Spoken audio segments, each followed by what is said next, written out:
Wise Radio. Oh, God. That good? That's good. It's just not something I would drink right now, but I've already had a good amount of beer, so I'm a little twisted.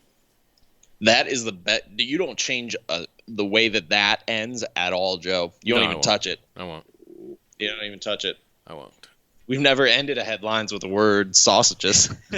That is true. All right. Joe's back, so we're recording. Welcome back to Sausage Fest, the podcast where we talk about sausages. When was the last sausage you had? How did you eat it? And go into gory detail. You know what's also wrapped in casing? Mummies. Sam, how was that movie? Nice. We're well, not you know recording. what? That's okay, because I had a top-of-the-line joke for this. Start off however we want. You just let us know when we're I'm rolling. just going to start talking and hope you're recording.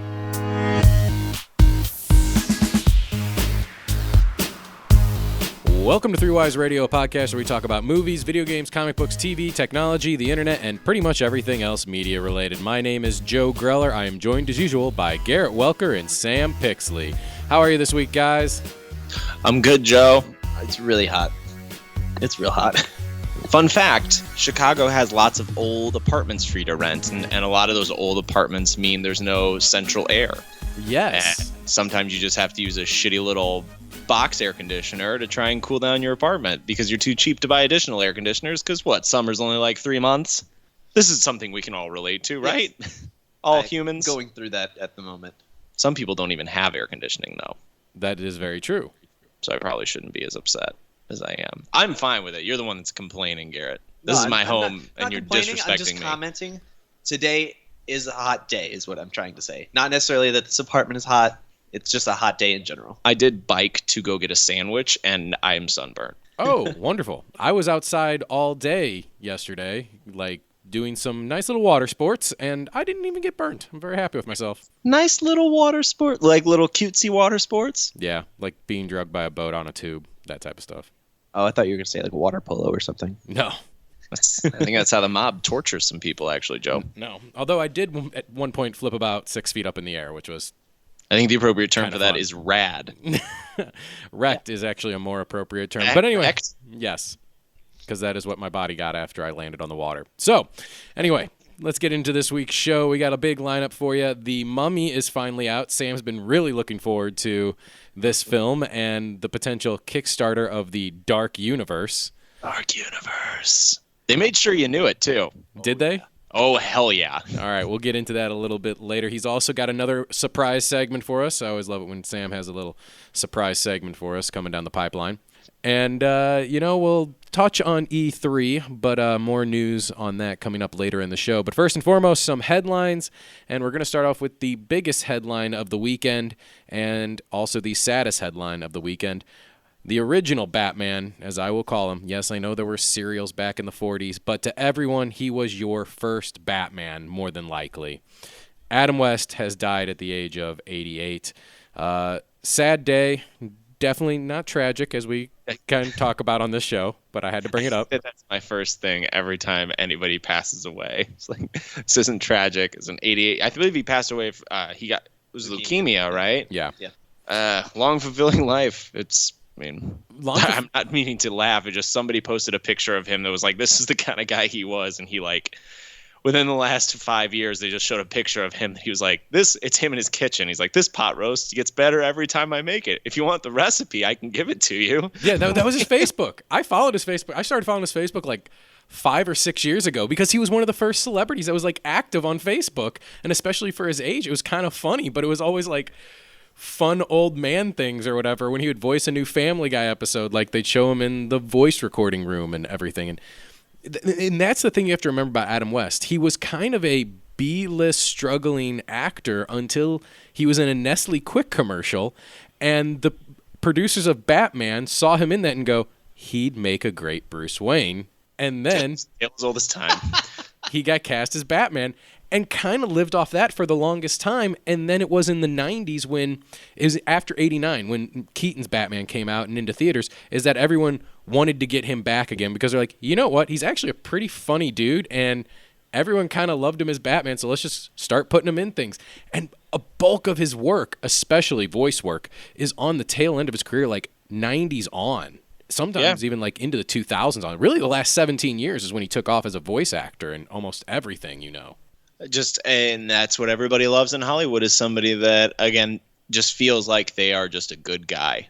100%. I mean, just some of the voice acting work credits he did Animaniacs, he did Hysteria, he did Family Guy, he did The Simpsons a few times, he did Kim Possible.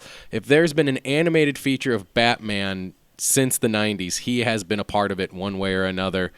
And of course, he always makes countless appearances on shows as Adam West. Like, I think he did Big Bang Theory, and he did King of Queens and 30 Rock and a few other shows. So yeah, he did transcend acting towards the end, where you get to a point where you're no longer like Nick Cage hasn't made this jump yet, where he's just playing a caricature of himself. But like Adam West, I feel, would just play himself. No, I feel like Nick Cage has transcended acting in a different way. But it feels like a worse way.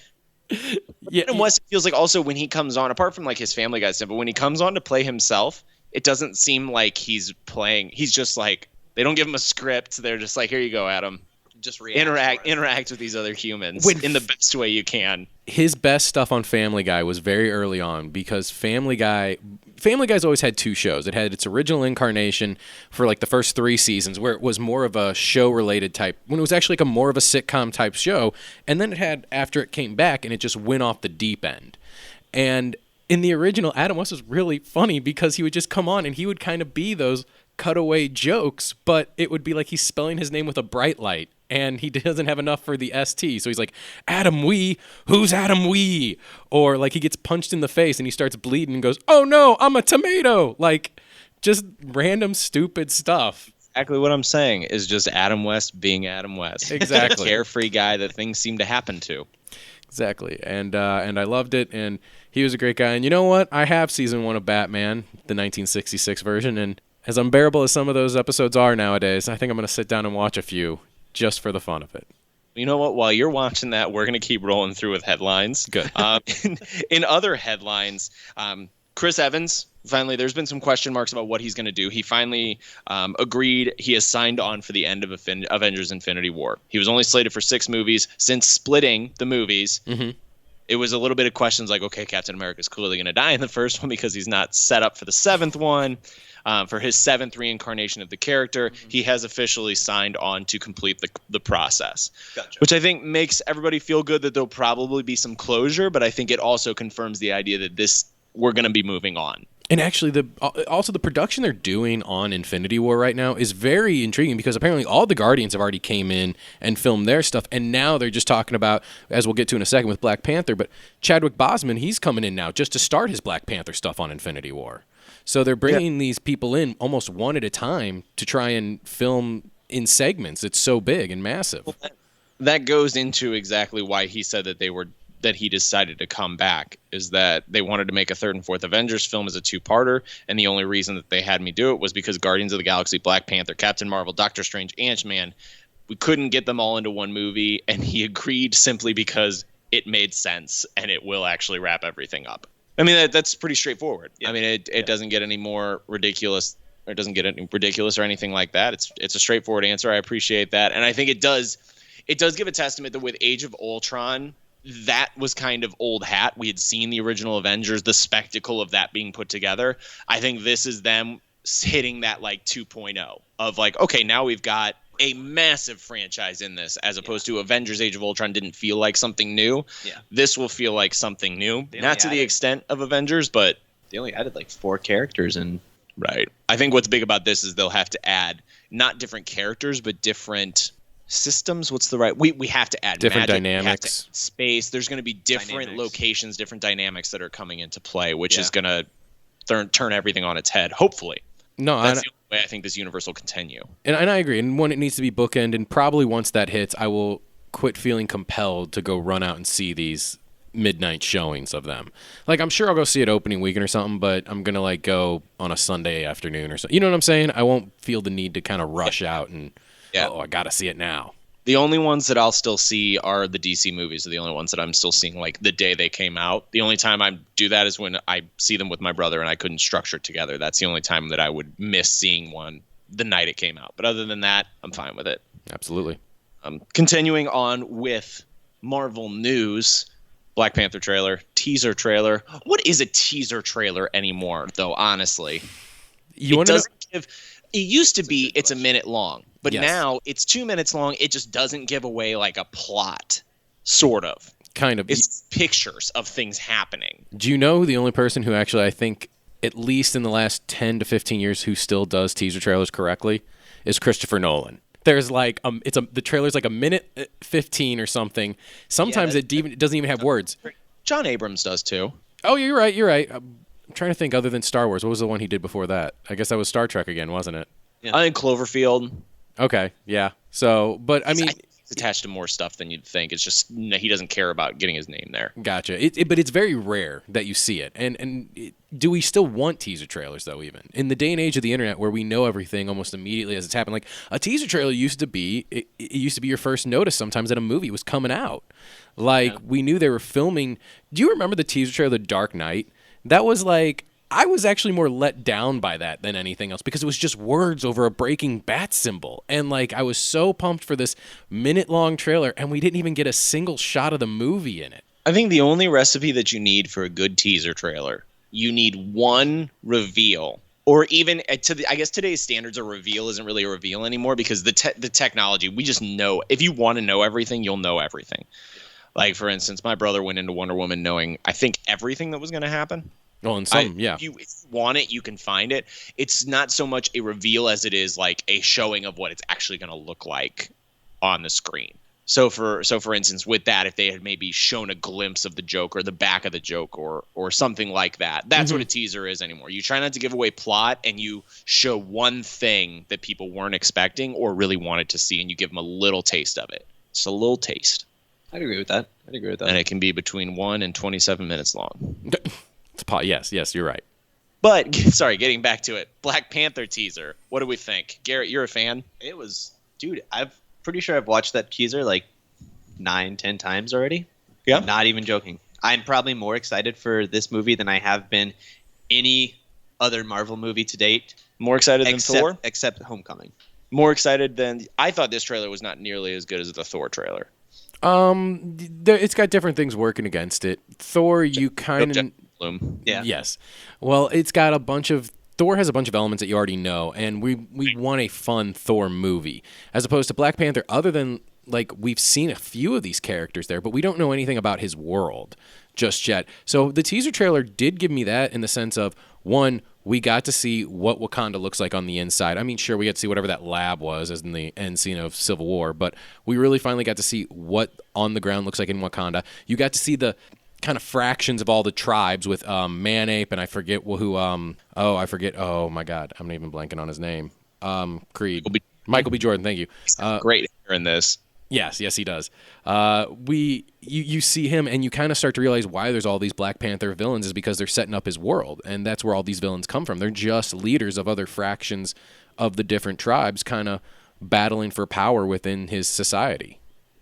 Yeah, especially after it gets rattled about losing their king. I think the most interesting thing that I saw in the trailer is I like the idea that Wakanda is essentially probably after this movie going to come to light for what it is.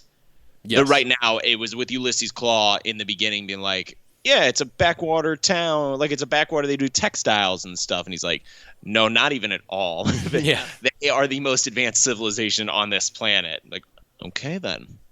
So they are. I like the idea that may come to light, because otherwise the fact that we haven't heard about it or seen anything about it seems a little silly. Yeah. And it would also explain why it wasn't as big of a deal when the Civil War events happened. Well, S.H.I.E.L.D., though, has been in, like, knowing about Wakanda since Iron Man 2, because towards the end of the movie, when Tony's talking to Nick Fury, Wakanda is marked on a map behind them. I think that's just a throwaway. Okay. But it's all connected. Wasn't that Marvel's slogan for the longest time? Yeah, and there's 2 fucking Infinity Gauntlets. Like, there's like some 25% of the stuff we've seen in movies can just be thrown away. Okay. It's like, yep. 2 Infinity Gauntlets? What? Yeah. Because there's an Infinity Gauntlet in the first Thor. It's in the Chamber of Relics, and that's not the one that Thanos has when he pulls it out. He's like, all right, I'm going to do this myself, and grabs that gauntlet, unless that post-credit scene was actually occurring like 5 years after that movie came out, and was him after Thor. Or the there Dark might World. be two gauntlets. I mean, you have two hands. I mean, yeah, but then so you're gonna have 3 stones on each hand and be like, all right, just makes it easier to lose a gauntlet. No, the gauntlet's the glove. You got Also, after Loki has taken over Asgard, and he could have given it back to him. Have you seen the fan theory that Loki was actually the hero of this universe? And that everything he's done has been to play to make sure that the Infinity Gauntlet like stays out of his hands. It's pretty interesting, as most of those theories are. I'll have to read that. Black Panther looks sweet. Yeah, I think there's gonna be some dope choreography in it. Yeah, I'm excited for the fight choreographies in this. Different tone too. Yeah, I'm just really excited. The first time I watched it, I was like, I don't know if I like this hip hop beat in the background going on. But then I watched it more and more. I was like, oh, Coogler. I want this right now. Ryan Coogler has earned my confidence 100%. I'm excited to see whatever it is he does going forward. And I haven't seen much of his stuff. Could you feel him in the trailer? Yes. Granted, I mean, he's only done 2 major movies before this, and it was Fruitvale Station and Creed, but it's very much his style. He is very, very good at integrating black culture into his films and making it not feel forced. It makes it extremely accessible too. Exactly. Yeah, it's exactly what I was going to touch on. Is I think that's kind of what we're looking at here. Is people are going to be very embracing of this film. No matter what. Yeah. I think they nailed the perfect director for it, because that is exactly his tone. It's, guys, look, we have our own culture here, and this is what it is, but it doesn't feel preachy at all. It's very entertaining. It's extremely entertaining. Staying on the movie track, Tomb Raider has officially wrapped filming. Did anyone else forget that this movie was happening? I didn't forget that it was happening. I just didn't know that it started filming. Joke's on you. It's done. Yay? I mean, honestly, I think I think we are due for another like action hero movie that's specifically geared towards treasure hunting and actually being like a Tomb Raider. But we've got the Mummy. Do we? We'll get to that. But I think that we could use another like kind of actiony hero. And maybe it's time for Lara Croft to step up and be that character, because Uncharted is still kind of in a mess. development hell, and clearly Indiana Jones is no longer the answer. So maybe this is the right way to go about it. Clean slate. I agree. I just think the fact that it's a video game is always what's going to hold that down. But the thing is you don't have to follow anything in the game other than she's a Brit. Like that's the only thing. If I saw that Lara Croft wasn't a Brit, I'd be kind of upset about it, because that's who she is. It's not a big deal, but other than that, like, do whatever you want to do. Go just at some point go underground. So that's all this movie has to do for you. She has to speak in a British accent and has to go underground, and then mission accomplished. Good movie. There's not many tombs hidden up in trees or something like that, Joe. Tombs are in the ground. Okay. He's got a point there. So far they're 1 for 2. I suspect they'll be 2 for 2.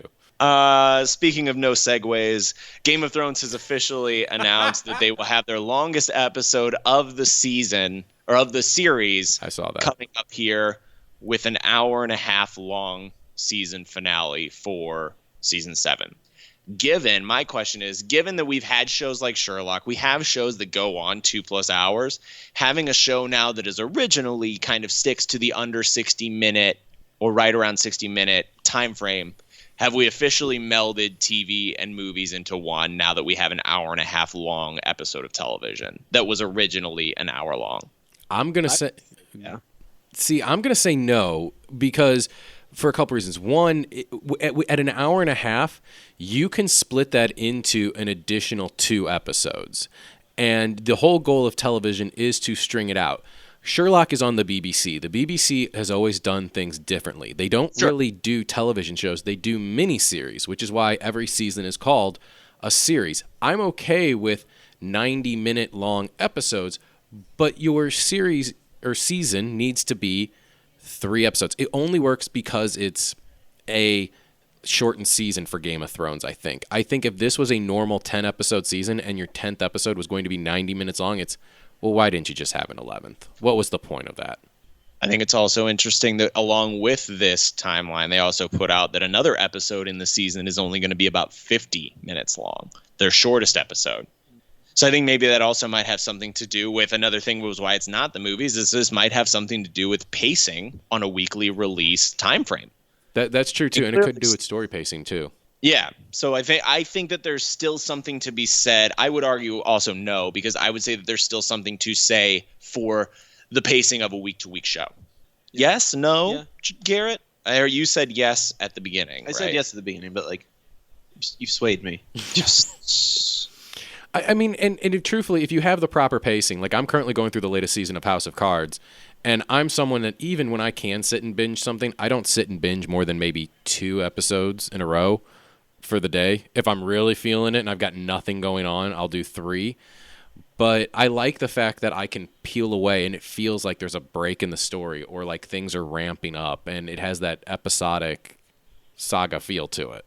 Yeah, absolutely. I mean, I'm still excited for it. They had an announcement the other day that they should be in the Guinness Book of World Records for number of extras they lit on fire in a single scene. 20. Sounds dangerous. Yep.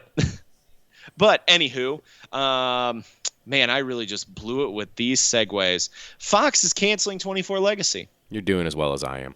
After getting pretty good reviews, I'm not sure on the numbers of viewers, but Fox is canceling 24 Legacy with this season, so they're done. They're not giving any more. Most interesting part about this is during the cancellation press release, also said that they're very interested in continuing the continuation of 24 with other characters. Yes. Legacy of 24. Yes, the legacy of 24 without 24 Legacy. What a slap in the face. Well, Did you also see that 24 Legacy is the first show ever to air after the Super Bowl and be canceled in the same season? Interesting statistic. Or fact. So viewership dropped off about 50% from the premiere to, which was after the Super Bowl, but dropped off a little more than 50% on an average basis from the premiere to the finale. It's just, I think 24 is done at this point. It is, but the problem is you don't have to follow. I believe they didn't even have 24 episodes, right? No, they only had like 13 or 16 or whatever. Get rid of that mindset. Like, make this show, but without calling it 24. I mean, that's like, again, Jack Bauer, played by Kiefer Sutherland, as many problems as he may have in his personal life, he was the bomb as Jack Bauer. No, because he only defused bombs after saying "damn it" and being tortured. That is literally what he does. But I just think that why would you, apart from having Tony Almeida and who was in like the first 3 seasons or 4 seasons, what was the point in trying to live up to this name? Yeah. I think there's something to be said for starting fresh at this point rather than trying to bring back an older show and try and get that audience to come in, because I feel like people are more likely to turn on you.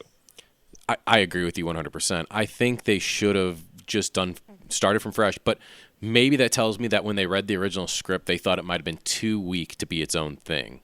And since extended universes and all of this is now the big hubbub and we want to see our old characters come back, they look at a product like 24 as a guaranteed moneymaker. And doesn't that just scream mistake, though, if you see a project that you think is too weak and then you quite literally have to get a crutch for it, which is an old TV show? Yes. However, we're talking about entertainment executives, and that is all they do. How do you get that job? How do you know how does people that happen? Have money. You know people and fail upwards. I think we get upset at weathermen for being inaccurate. But can we think about how many TV shows get canceled? Can't we make fun? I guess weathermen affect our daily lives a little bit more, but can't we also get upset at them for inconsistencies? Yes. Or we should. All right. If I were a kind of person that would make hashtags and could think of a clever one on the spot, I'd do it. But I don't, and so I won't. That's a pro weatherman, anti executive producers. There's a lot of titles there with long words. Right. That's why I'm not putting it together. Just want to make sure everybody knows how upset I am about it. Save a weatherman, hate a movie exec. That's half of your characters that you can use. Your updates are just your hashtags. Perfect. Which is the exact opposite of a hashtag. last bit of headlines that I have, circling back to movies, something that I saw right before we got on. Apparently in casting information that leaked for the new X-Men movie, it looks like we are going to be introducing potential alien races. Thoughts on implementing, who are they? I guess my question is, do we want that to be implemented with X-Men? Because I believe the Shi'ar have had a decent mixing with the X-Men, but you do. Who has rights to that? The Dark Phoenix one? Dark Phoenix, yeah. I think that's good. Yeah, I was going to say, no, Sam, go, Garrett, go. He's going to say the exact same thing I'm going to say. Kid Gladiator's the best. Well, yes. But that means that means our Phoenix Force is cosmic. It's not. But it already happened. Unless they're like, you think that was the Phoenix Force? No, it already happened. But the Phoenix. It could have been like what we were talking about last when we reviewed X-Men Apocalypse, where like, what if it's both? What if it's from space, but she got it at a young age, and like, it's just laying dormant, and then the Shi'ar come in, and it's like, hey, you probably shouldn't just be like Phoenix Forcing everybody. Like, don't do that. Yeah, but with that, I like the idea. For some reason, I like the idea that it's coming. Like, that it's on the way. Maybe that's why I like the It Follows movie so much, because I like the idea that, like, this thing is just coming at you.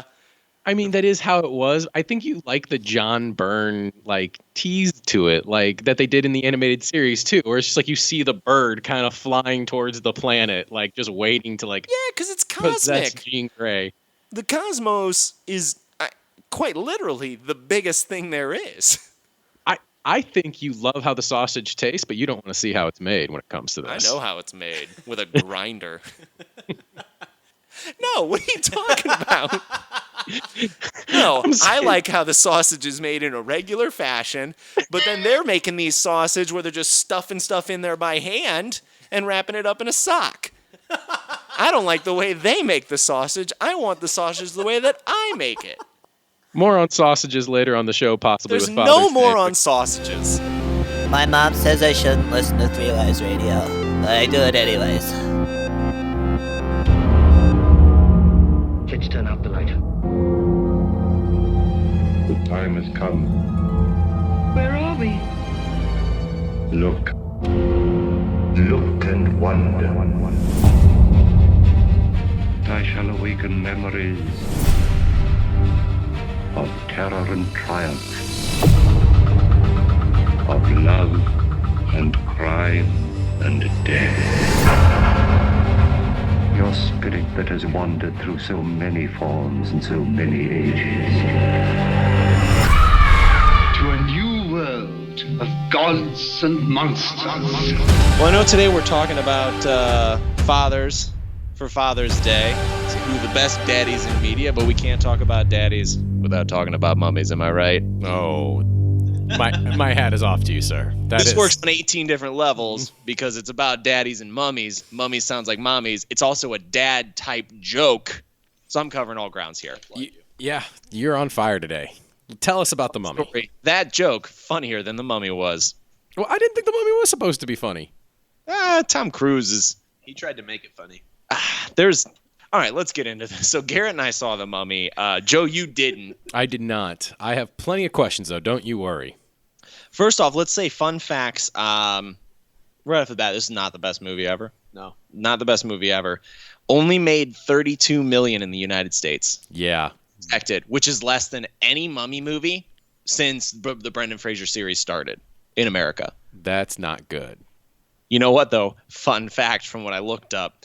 141 million overseas, so it's a huge hit. Oh, well. And it hasn't opened up. Most money in China, like 50 million in China. Don't know, but it's already made its budget. Wow. So the Dark Universe is safe, is what you're telling me. We won't get another Dracula Untold where the games don't begin. Potentially. Okay. Potentially. When I clicked on that, because all the headlines were The Mummy, colossal flop, and then I pull it up after we get out of the theater, and I didn't say that to you, Garrett, specifically for this cast, and then it was just like huge success. Like, what did they find out we saw the movie? An extra $20. That's all I needed. Like, we went out of our way to see a matinee to this thing.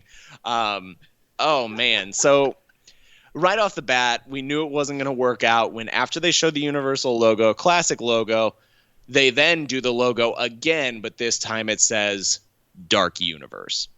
I think it's just right off the bat, it's a mistake that you're trying too hard to create a universe. Like, let the universe happen organically by people wanting to see more. Yeah. Instead of trying to build it up as this thing. Yeah.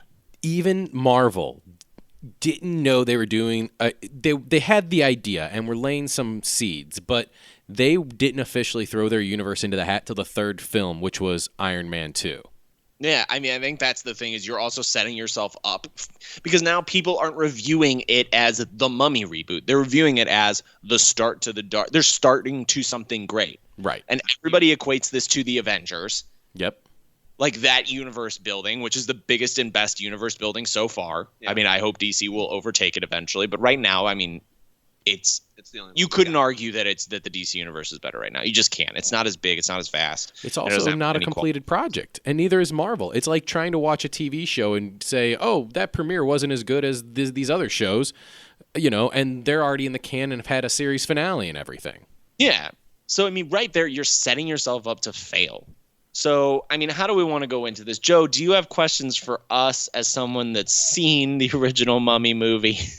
And then the Brendan Fraser Mummy movie? Do we want to go right into spoilers? I mean, personally, I think we're okay going right into spoilers. We'll keep this review brief. Yes. But just as far as... All right, I have 3 questions. Because I'm going to be honest, I don't care much about the plot at all.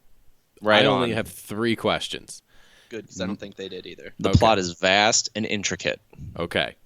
Number 1, to your 2 expectations, because especially Sam. I know Sam was super excited for this movie. Did it hold up to meet your expectations? Were you satisfied with this movie? Go ahead, Garrett, because mine might be longer. I didn't really have any expectations to this movie. That's a good starting point. And they met that. Okay. Sam? So the theater didn't light on fire while you were in it. Correct. I mean, it definitely had a lot of problems, but I could see where they were. I tried. This is the first time I've gone into a movie since starting the podcast with you guys, like that I've tried to watch a movie as like take myself out of it as much as possible and just try and be like a regular viewer, trying like someone who doesn't know anything about movies or anything. And like I enjoyed it. It wasn't good, but I enjoyed it. So. Okay. Samuel.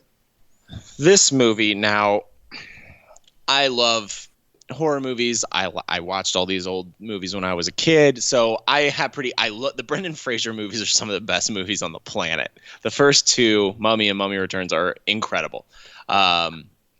And those are true. I would say that's a true reimagining of the Mummy story. Yeah, especially from the 1942 version. And you know what was great about it is they didn't make a big fucking deal about how it was the reimagining. They were just like, when I saw it as a kid, I didn't even think that they're like, yeah, this is a reinterpreting of the Mummy movie. I just thought it was another Mummy movie, and that's fine. Yeah. So, I mean, what a lot built into it was that I was expecting like they spent most of this time. I felt like a lot of it was trying to build a world. And I think the script really suffered from that because while they were doing the Mummy story, they were also trying to world build that like, oh, evil isn't necessarily what you think it is. And there's actually big spoiler. The evil, which is Set, the god of the dead, is also the same evil that is the devil. In all religions, that is the one true evil. Like there is just like the true evil, and it's light versus dark. It's evil. That done in this was so dumb because it was like a throwaway line that tried to piece things together. So it was like really unimportant, but also really important towards, again, this stupid universe that I think tried to take away from it, because then in your mind you're trying to figure out, okay, well, how does this play into other things? And I feel like there were 2 directions that this movie was trying to go into, and by not picking a specific road to go down, you just ended up getting lost. So I was disappointed. And I'll go into more about it. I guess we can just say some things we liked about the movie and some things like what worked for us and what didn't work for us is probably the best way to go into it, because the plot, you don't really, I mean, you kind of saw it all in the movie. So disappointed, not happy with it. Okay, number 2, how do they continue along the character of not only Tom Cruise, but the Mummy herself? Because I'm assuming because they had those giant set photos, unless they're like, crap, we've only got one actor possibly continuing on. How are they going to be in other films? She might be. She might, I guess. So there's the underground, I forget what it's called because it doesn't matter. Paramagon or whatever. Dr. Jekyll, his lab, which is in like the National History Museum or somewhere in London. His lab, he has all those antiquities. And it's cool because you see like the creature from the Black Lagoon's arm, the skull of a Dracula. Like there's lots of little nods there. And they wrap her up, and as soon as everything's resolved, they then, spoiler, the good guys win, shocking. They rebury her in her sarcophagus, and they keep her on site. I liked a nice element that they do with this is they use mercury to ward off the gods, and it actually works. So they fill her tomb with kryptonite, and they like embalm her, or sorry, not kryptonite. So they radar her in kryptonite is what you're telling me. Superman statue right in front of me, but essentially her kryptonite. So they embalm her with mercury to weaken her, things like that. So that was pretty cool. So she, for right now, is re-entombed for eventually when Dark Universe Infinity War comes out and they bring her back out. Okay. Tom Cruise. So the only way for me to explain to you how Tom Cruise is going to come back into this movie is to spoil the entire movie. Okay. Do you want me to do it? Yeah. Okay, so the whole goal is that Princess Amunet was going to be the ruler of Egypt, and then her dad had a baby boy, so she killed everybody and made a deal with the devil to become all-powerful and immortal, because power isn't given, it's taken. They made sure that you knew that. Okay. So then she had to birth Set into the world by killing a lover, essentially, or a chosen one. Yeah. Him, by freeing her, makes her select him as the chosen one, yada, yada, yada. She's trying to find him over and over again to put this dagger, which has two pieces that are in different parts of the world, together to stab him with it and thus have Set take over his body. Okay. Get towards the end of the movie when things go crazy, and he, who is a former thief, steals the dagger from her as she's trying to seduce him seduce him with power to take over he then starts to hand it to her when she says, "Give it to me." And then what does he do? Keep in mind that when she stabs him with it, he'll become the devil. He then stabs himself with it to become the devil, and then he kills her. And then he brings back the blondie lady to life, and then is like, there's like a scene where he's in the shadow, and he's like, "No, I don't want to hurt you. I don't know what I am anymore, but I got to figure it out. Don't look at me. Yeah, don't look at me. You're the one good thing I've done in this world. I got to go." So he's the devil. If this is to my interpretation, I believe at some point in the theater, Garrett, I asked you, so he's the devil now, right? So now there's this whole mindset of like, Tom Cruise is going. He might be our greatest weapon or our greatest weakness. He's our wild card. It's a man fighting with the good nature and the evil nature of himself, but also he's the devil. Keep in mind, it ends in a really nice fashion where Nick from New Girl, the TV show New Girl, who was his buddy, which I'll get into this later, who was killed in the beginning of the movie, he resurrected him. And then they rode off into Egypt on horseback towards the Great Pyramids.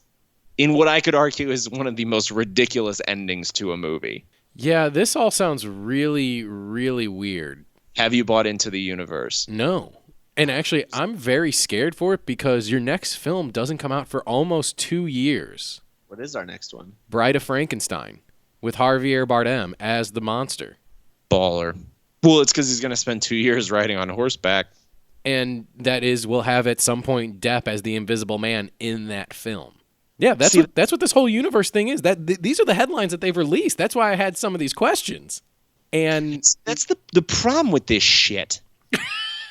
And then maybe they'll do something really clever. Maybe they'll do something really clever where the idea was if he's not in these future movies, like I'm on board.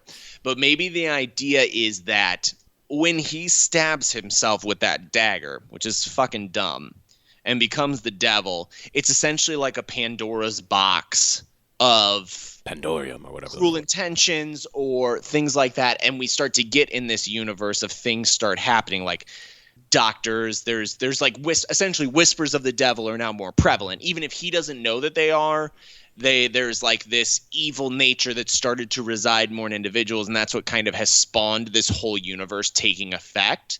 Like things that people wouldn't normally do are maybe a little more prone to digging a little deeper into the twisted or the necrotic or whatever. And maybe that is what kind of triggers it. Is that a way to kind of save it maybe? It's not our job to save it.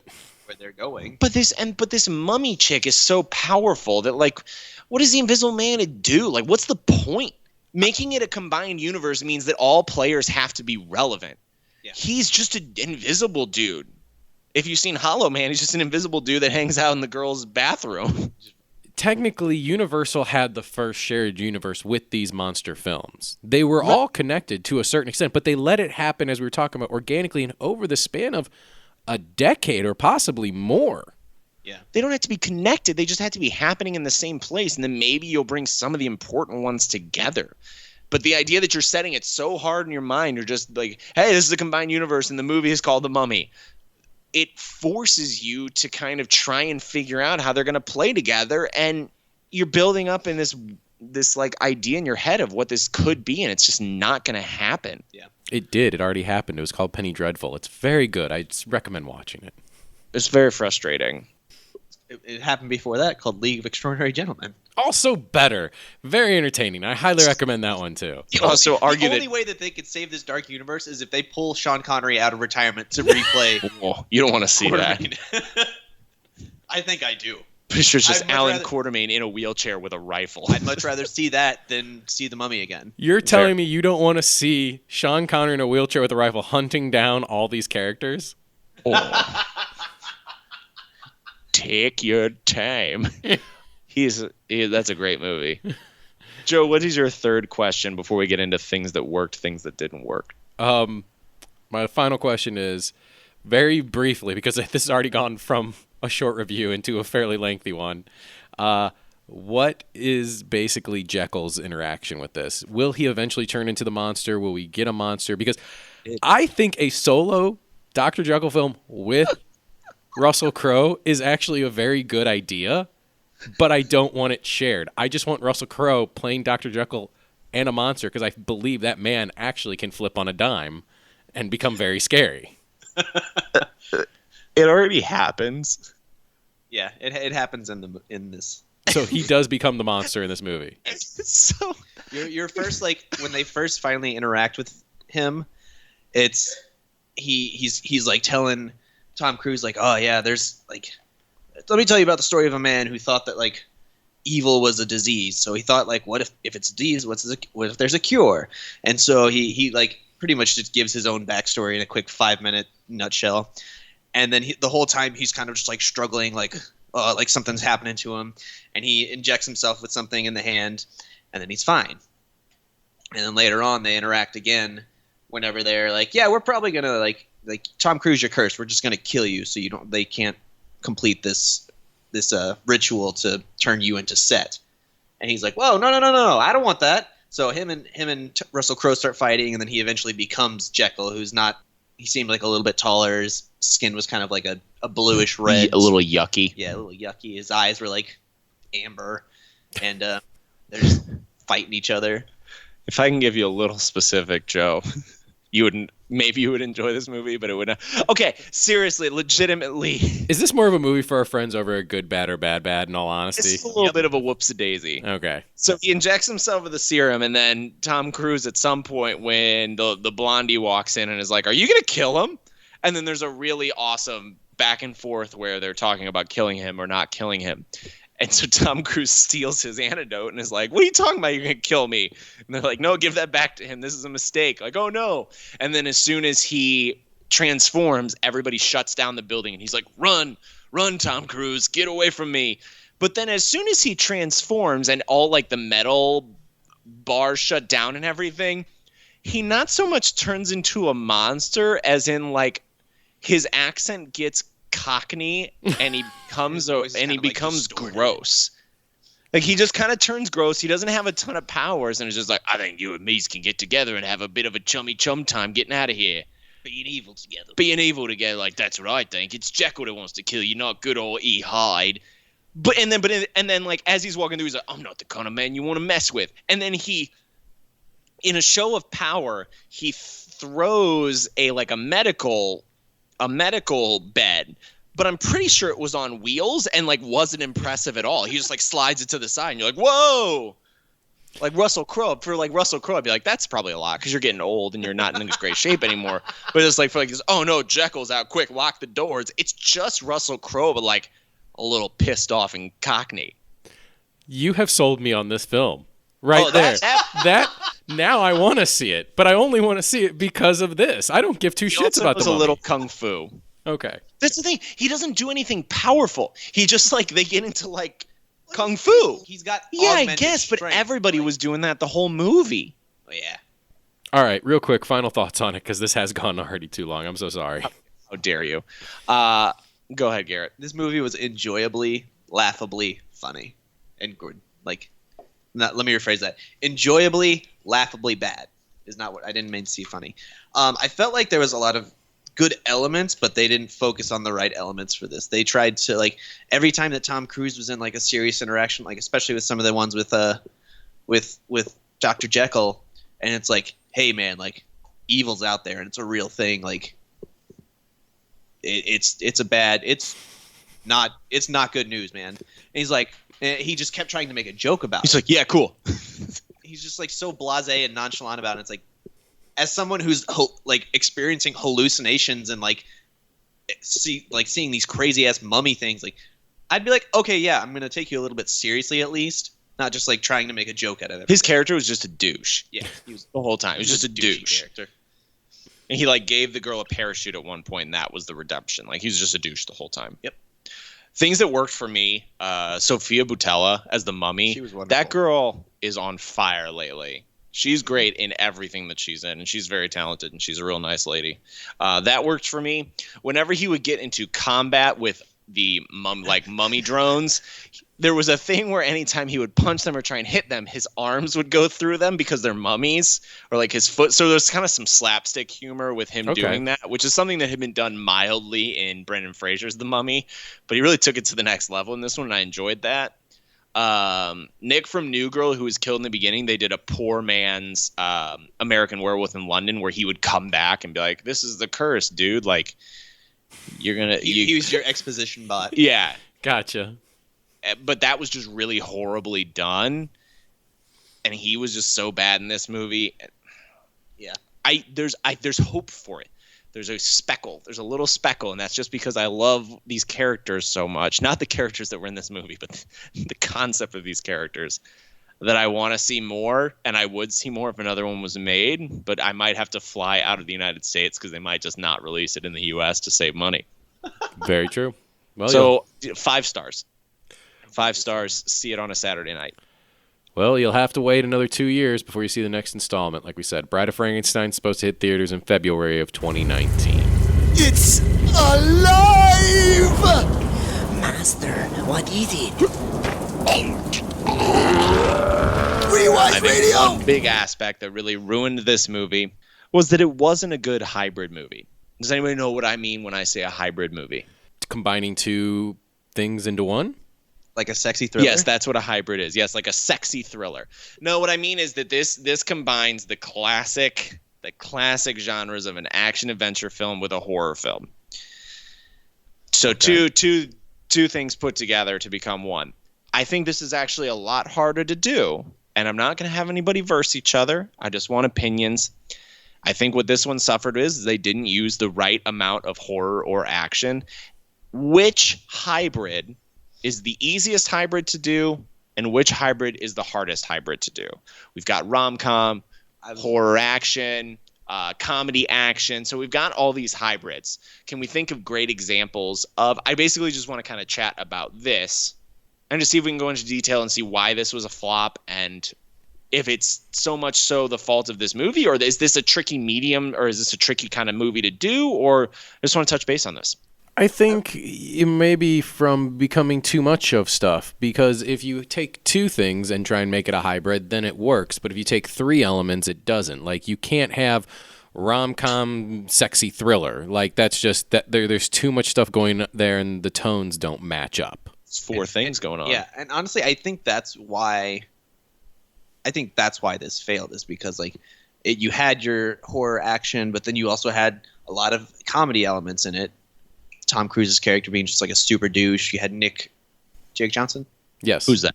That's Nick from New Girl. Nick from New Girl. Yeah, the fact that you called that guy Nick, that the Tom Cruise's character was Nick, and so Nick from New Girl was constantly yelling out Nick, did a really bad job with me. That fucked with my head the whole time. Yeah. Anywho. And I just felt like this movie in particular could have used more of the horror element.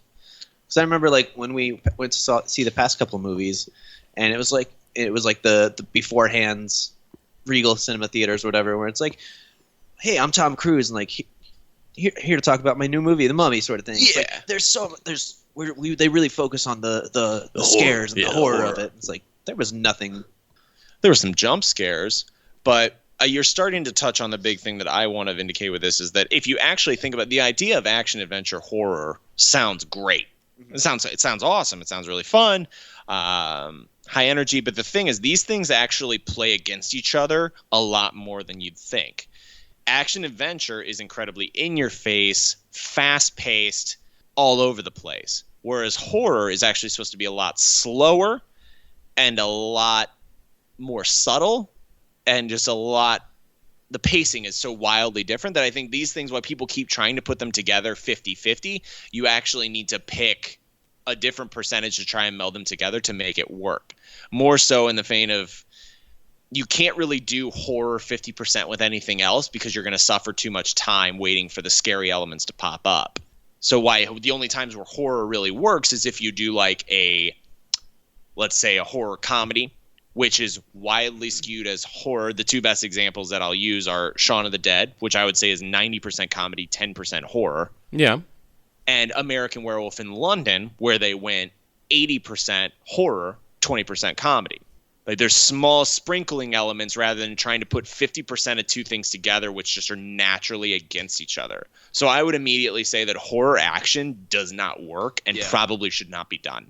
No, because your action needs to be in the horror escape. Like there are action moments in almost every horror movie to a certain extent. At least when it comes to slashers.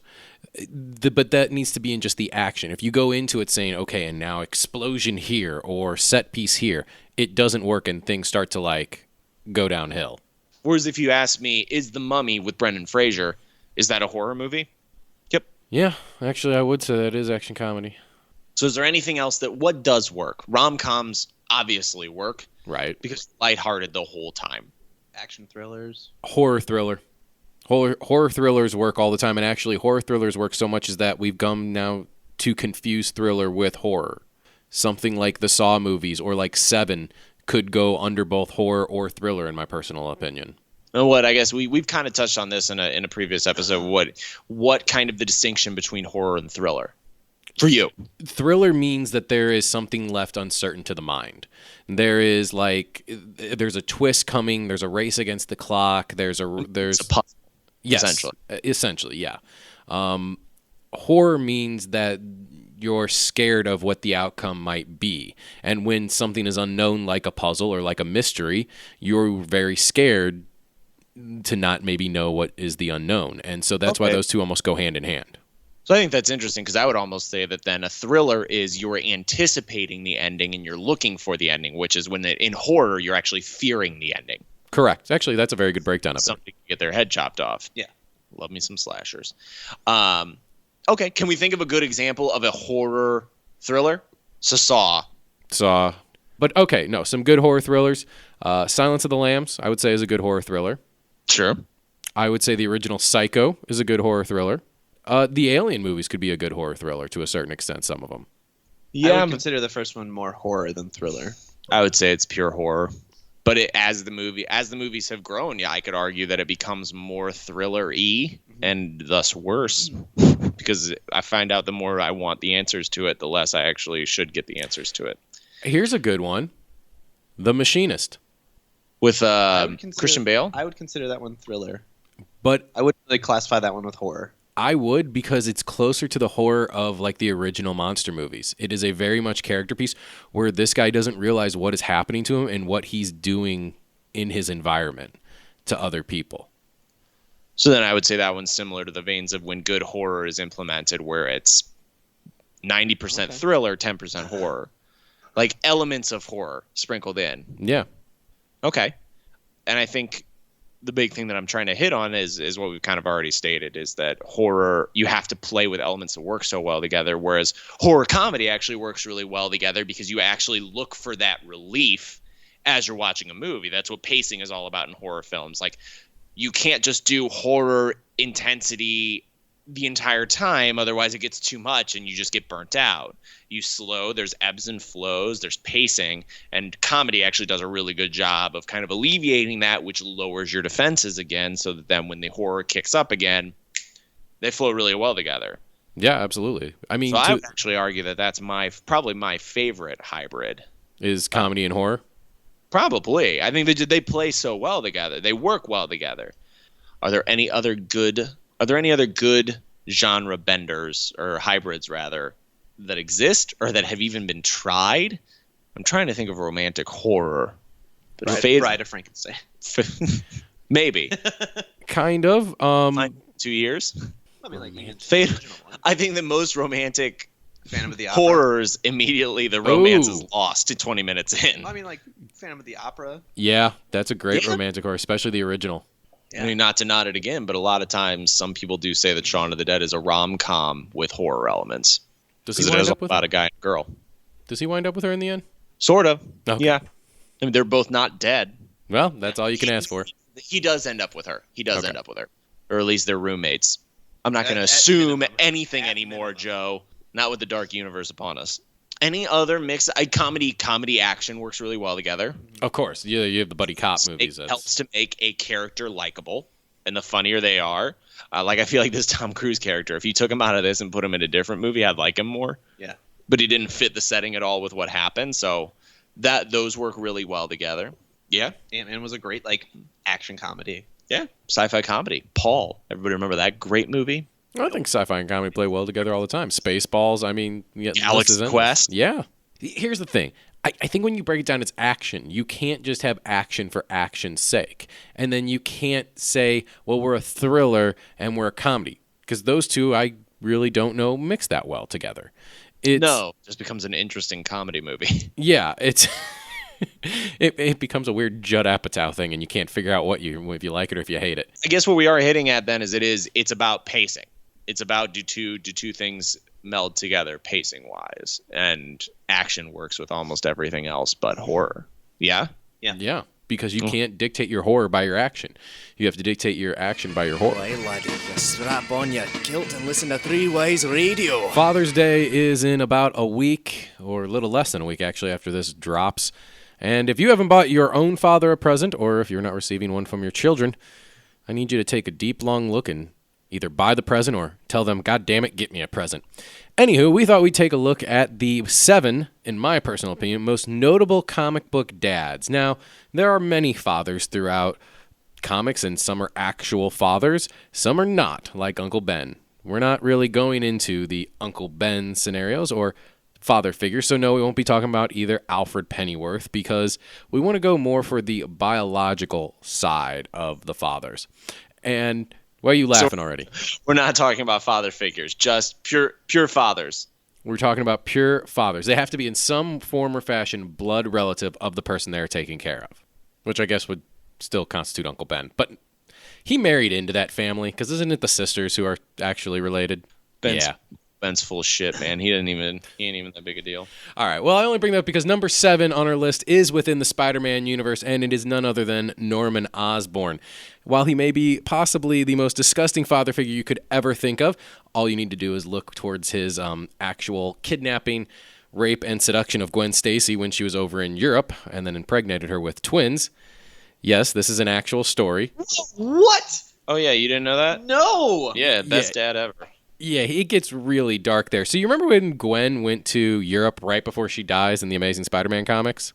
Yeah. It's revealed years and years later, after they decide to bring back Norman Osborn, that really what happened to essentially mindfuck Peter is he kidnaps and rapes and kind of seduces back way Gwen Stacy and impregnates her with twins, and she ends up having them because it's a clone or whatever that actually dies, and this is where everything gets taken down the... Start getting convoluted. Absolutely. And there's that. There's also the fact that, well, he has severely tormented and damaged his own son, Harry, as well.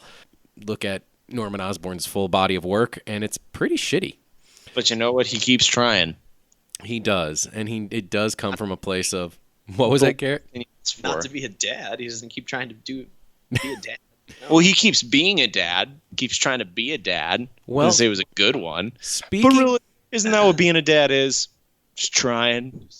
Well, speaking of trying to be a dad, next on our list is the entire Summers family. Talk about absentee fathers. You have, well, Corsair, who is Scott's father, who thought, you know what? I'm going to play space pirate and let my sons think that I'm dead close to 30 years before I even come back and let them know I'm alive. Then you have Scott Summers himself, who is actually such a bad father. He's eventually at one point in the comics married to a woman named Madeline, and they have a child together. Well, after... That's so dumb. When he discovers, though, and the X-Men discovers that Jean is still alive, he leaves his family. And not only did he fail to mention to his wife and child that he was leaving and that Jean was alive, but then proceeded to never have any type of contact with them whatsoever. They're never mentioned again. Keep them safe from the wrath. I feel like honestly, if I were a superhero, that would become just an overdone. Like, it was to keep you safe.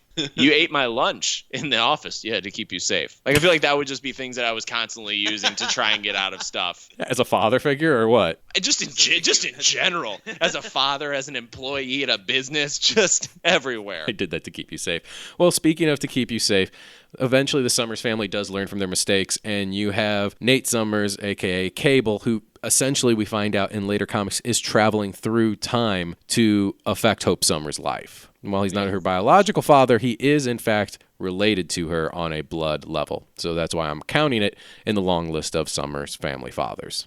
He's her alternate reality brother? Yes. Mm-hmm. Yeah, X-Men's cool, right? Yeah. Exactly. So if only there was a way that you could take the X-Men universe and compact it into like a nice 10-year block that made sense.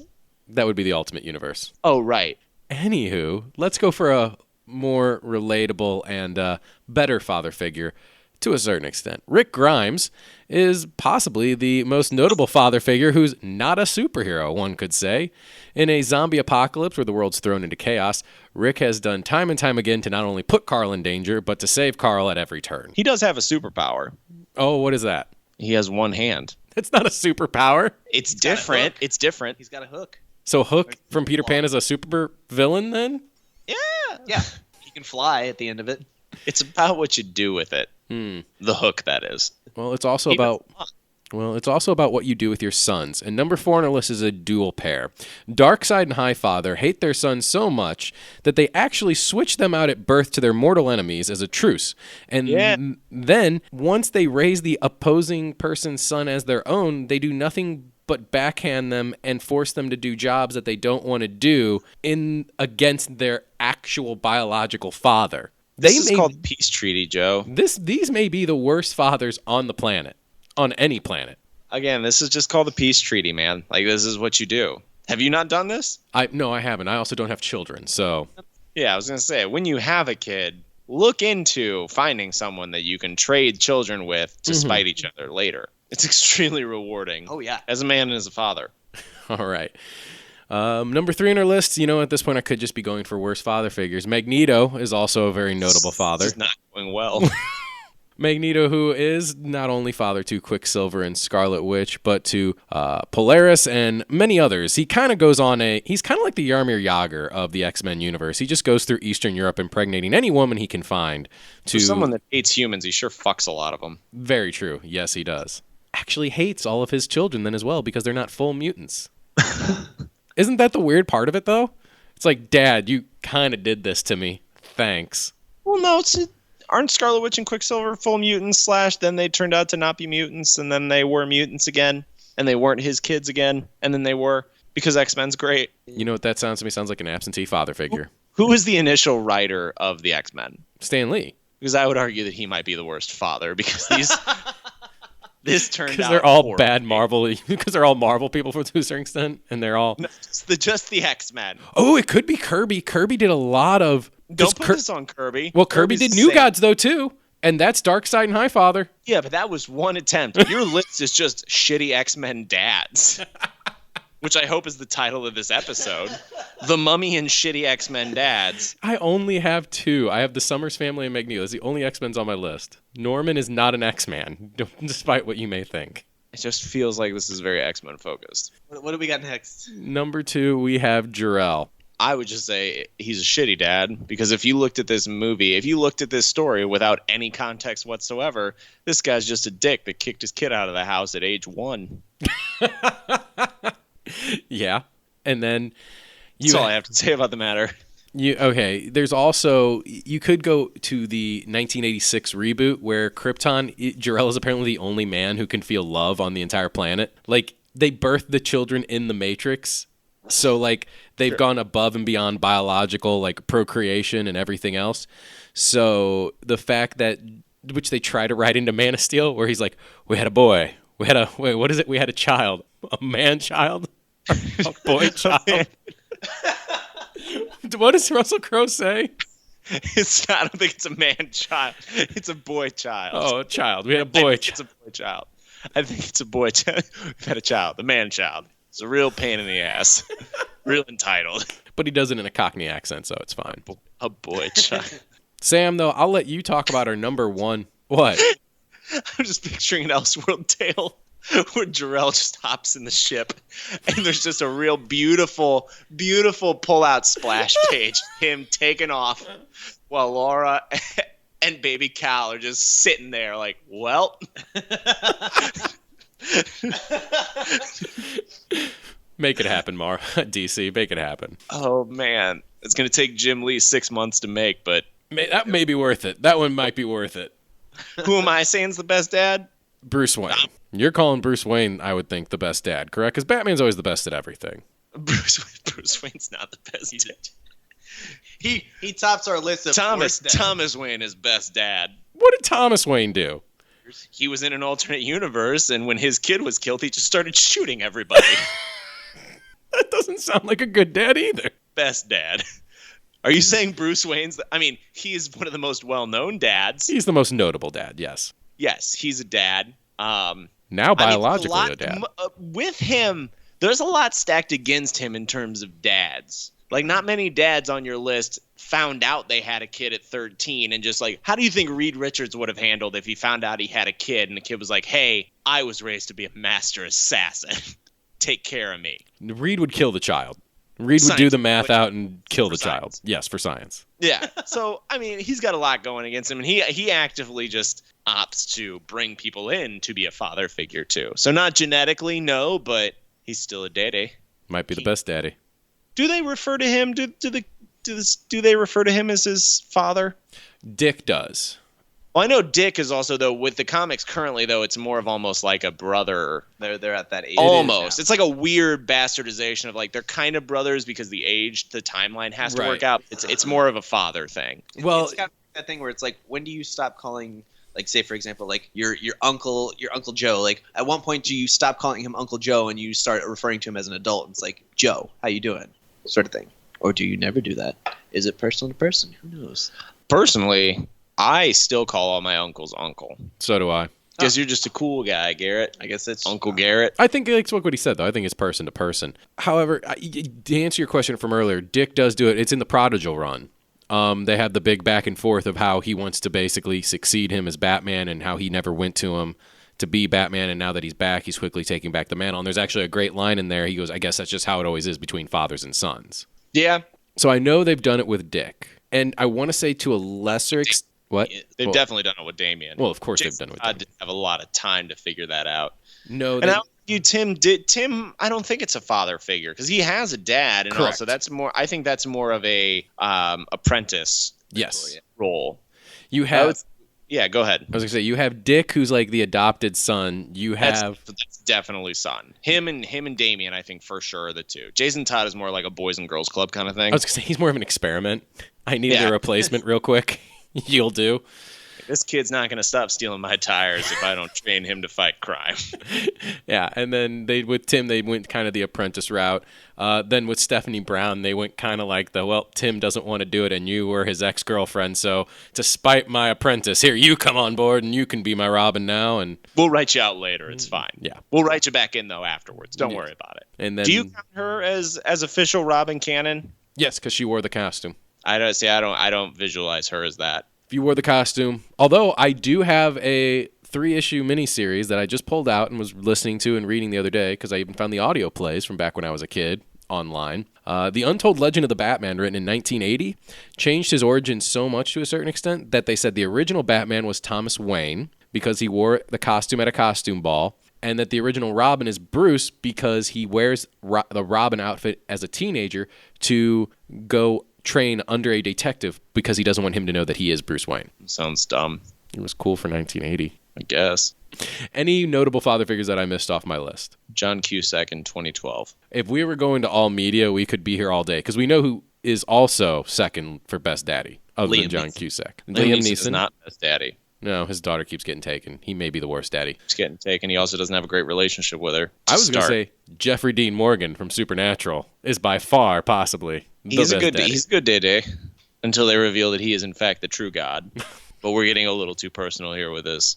Wait, when did that happen? Oh no, this is just a dream of Joe and mine. Even though in the last season they revealed after season 15, 18, 27, what something season? Like that. We're in 14 right now. Season 10, I believe they revealed who God was. It was Chuck. Yeah. But we both know that it is actually going to be revealed to be Jeffrey Dean Morgan down the line. I'd be okay with it. Yeah. Oh yeah, it'd be the best. Did we talk Reed Richards? Briefly, we mentioned he would probably kill his son if he was an assassin. Kids. Who else? Wolverine has become Dad of the Year. Pretty daddy. Yes. Because they're like, we've written this guy in the billion comics. We got to move on. We got to try to move on, but they keep coming back. And so he's pretty dad fueled. Depending on. Not only does he have his own children, but he becomes kind of a father figure. He's a headmaster at the school. At the school, yeah. And he's even father of Quicksilver in the Ultimate Universe, you come to find out. That's gross. With who? It's in that 4-issue Ultimate arc. It was on the tail end. It was Ultimate Wolverine. It was a 4-issue. You come to find out him and Howlett. He they have this they're both Wolverine's child or whatever. I'd have to go back and read it. James but who is the mom? I forget. Interesting. I should read that all the way through. I've read many parts of it, but not the whole thing. Any other notable dads? We've got to be missing a bunch of them. I'm sure we are, and people can tell us. But if we are, give us a shout and let us know who we missed. Educate us. Educate us in the world of fathers, because none of us are any. As usual, we end every episode with what's piquing our interest, or we just say what's piquing our interest. Garrett, what's piquing your interest this week? What's piquing my interest this week, Joe, is E3. We're still kind of in the early days of it for this week, and honestly, so far it's been looking pretty good. We'll have a small episode, me and Sam, and maybe a special guest. We'll be doing that later this week, and we'll probably have that out on Friday or Saturday or something. Little 0.5 going on? Yeah, little 0.5. Do we do 0.5 or 0.1s? We do 0.5s, like we did last week with Wonder Woman. All right. Sam, what's piquing your interest this week? What's piquing my interest this week? Oh, man. Agents of S.H.I.E.L.D. producers have officially said that Agent Ward won't be back for Season 5. Good. Because I've never been so disconnected from something that's going on in the comic world as that. I don't know how he came back for Season 4, considering he was gone after Season 3. I knew there was a Season 4. I don't remember what caused it, but essentially they did their own little version of Secret Empire. And it's like, oh, well, what if we're all Hydra agents? And then Ward was back again somehow. It was like a mix between Secret Empire and but he wasn't life decoy model sort of stuff, and Ward was back. I'm gonna watch it now that it's on Netflix. I'm actually gonna go through all the comic book shows once I get to it. But yeah, I love the way he went out. Him and I forget the actor's name, but he had lightning powers. It was Lucas or Gabriel something. Yeah, Lucas. I think that's what it was. I loved the Season 3 finale. I thought the Season 3 finale was great. If you remember last year, and I think you go back to our episode where we talked about when we used to do a lot of normal television on this podcast, I praised it. I said it was great up until the last 5 minutes of the episode. But yeah, that's a shame to me that he's back. No, he's not back. Well, or that he was back. But he might be. Can I just, so my real piquing my interest though was that, and I think this is all good to know, Ron Perlman and David Harbour, the guy who's taking the mantle of Hellboy, they had like a dinner, and I'm sure it was a staged dinner, but they had a dinner, and the mantle was officially passed to what I assume Ron Perlman was just like, yeah, it's fucking, it's bullshit, but like, yeah, I get it. Good luck. Don't you see that that's like exactly what happened? Is that he like begrudgingly, I don't think he's gonna like sugarcoat and be like, dude, I'm so fucking excited for you, this thing that I've been trying to get going for 3 years, they just gave it to you, that's fucking awesome. But being like aware of the way the industry works and being like, yeah, I get it, like I give you my blood, like I'm not happy about it, and you know I'm not happy about it, but I understand it, and I wish you as a person, as an actor, the best of luck. Doesn't mean I'm not upset. I like that. Yeah. Respect to Ron Perlman. Also, then David Harbour showed a picture of him getting his cast fit for the hand. Okay, that's cool. It's really happening. I kind of saw that this was a thing that would sit there for a long time and never actually get going, but it looks like they're already well underway. Okay. So, dopeness. Possibly new Hellboy movie Joe, coming what to them. about you? We never ask you. What's piquing your interest? This is going to sound very stupid, but honestly, the sport of soccer. I hate it. You hate soccer? Or you hate the fact that you asked me? Or what do you hate in this scenario? That's the one with the ball and the goals. That is the one with the balls and the goals. I've been getting into the St. Louis soccer scene since I've moved to, place undescribed as not St. Louis. Yeah, you gave up on that real quick. But no, I've been getting into the whole entire. Oh yeah, you talking about me telling me a new place? That's so much creative power. I can't. That takes so much to time. come up with a single word once a week. And it can't be something like jam. I'm broadcasting from jam or truck. It would have to be an actual place. That's what makes that hard. You turn into 2 words. Sam, broadcasting live from the Kleenex factory. Little stuffy in here. Sam's on it with the puns today. You are. Woo! You are on it. Daddy theme, but we got dad jokes. And on that note. So soccer? That's great. Yeah. On that note, we'll see you next week. No, we're not even done yet. What about movie versus? They know where to find Good, us. bad. Yeah, blast doors. All right. As Garrett was saying. No. We're done. You're done. You can find all of those podcasts on social media. On all of the social media. Just on Don't listen to Joe. We're done now. 3 Wise Radio is a production of 3 Wise Media. For more information, check us out on Facebook.